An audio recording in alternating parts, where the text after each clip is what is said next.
been watching you. A la la la la long, a la la la la long, long, long, long, long. Come on.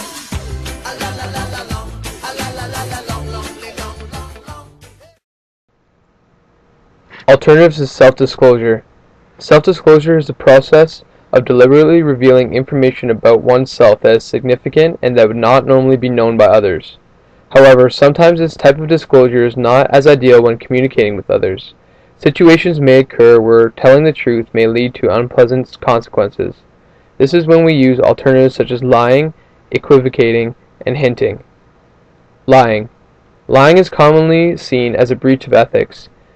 The use of white lies is defined as a lie that is unmalicious or even helpful to the person whom it is being told.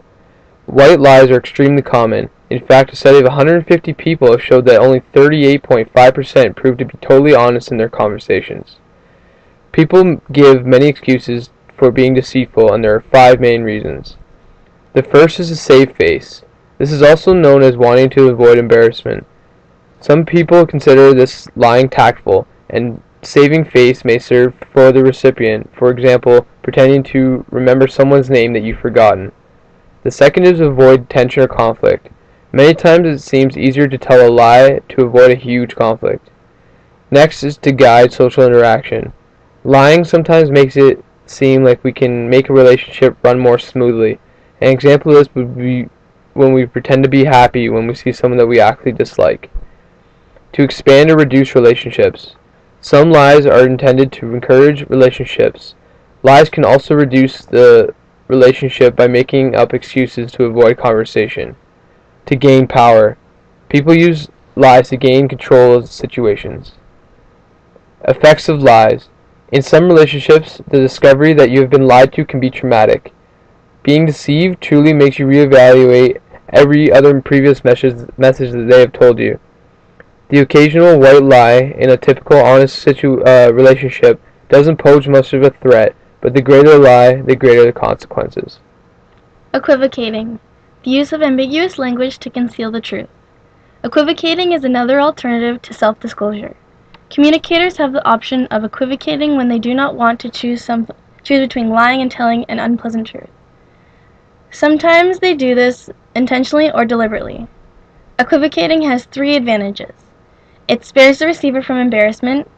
Saying you have other plans is kinder than saying no to an invitation because the receiver may be offended. It can save face for both the sender and the receiver. Since equivocations are easier than being completely honest, it spares the sender from feeling guilty. Rather than saying, "This meal tastes terrible," it's much easier to say, "I've never tasted anything like this." Even though the first option is more accurate, you don't want to hurt their feelings. It provides an alternative to lying. This is seen when a potential employer inquires about your grades during an interview. Saying, "I had a B average last semester," is safer to say when your overall average is actually close to a C. The statement is honest, but is not complete. Because of these advantages, it is easier to see why most people choose the alternative rather than lie. In a series of studies, it was found that only 6% choose to lie, 4% choose the hurtful truth, and 90% chose an equivocal response. Hinting. Hints are similar to equivocations, but they are more direct. They aim at getting a desired response from the other person. You may decide to be more direct, or if the costs of being too straightforward are too high, you may withdraw without risk. For example, a direct statement would be, "Please don't smoke here because it's bothering me," whereas a hint would be, "I'm pretty sure that smoking isn't permitted here." The ethics of evasion. The alternatives to complete self-disclosure provide us with a way to manage situations that may be difficult for both the speaker and the receiver. Because of these strategies, people who are successful equivocators, hinters, and liars may be considered skillful communicators. However, these evaders also lack the integrity to handle a situation effectively. The argument of whether hints, white lies, and equivocations are ethical alternatives to telling the truth is debatable. Many social scientists and philosophers agree that it is the motive for lying that should be judged, not the deceptive act itself. The following are some circumstances where we are likely not to challenge statements that we know are lies. When faced with these situations, It is important to determine whether the indirect message is truly in the interest of the receiver and whether the evasion is the best way to behave.